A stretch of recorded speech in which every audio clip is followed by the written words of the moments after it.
Welcome to the reboot of an American icon, the latest generation of one of the greatest sports cars ever made. It's the 2020 Chevrolet Corvette Stingray, the C8.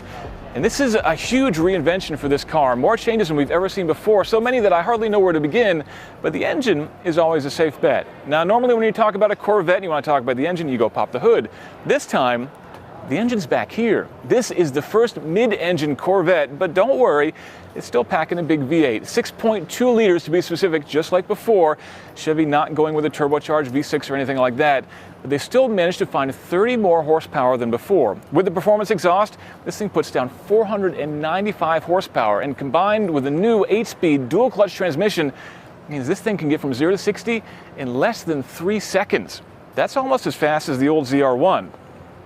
Now, moving the engine to the back means better handling, of course, but that also means shifting the cabin forward, moving the driver closer to the front of the car, and it means a completely new interior. Chevrolet said they took inspiration from fighter jets to make this very driver-focused, specifically name-dropping the F-22 and the F-35, and that certainly looks pretty radical in there. The 12-inch infotainment screen is tilted toward the driver, and I think it looks pretty good, but I'm a little worried about that row of buttons on the right there. We'll see how that works in practice. Because the cockpit shifted forward by 16.5 inches, the center of gravity is actually right next to the driver's hip, which should give unparalleled feel when you're driving this thing out on the track. The short nose makes this Corvette look significantly different than any Corvette we've seen before, but still, it's familiar, and frankly, I think it looks really good. But we still got two big questions. Number one, how much is it going to cost? And number two, what's it going to be like to drive? I look forward to getting answers to both of those in the coming months.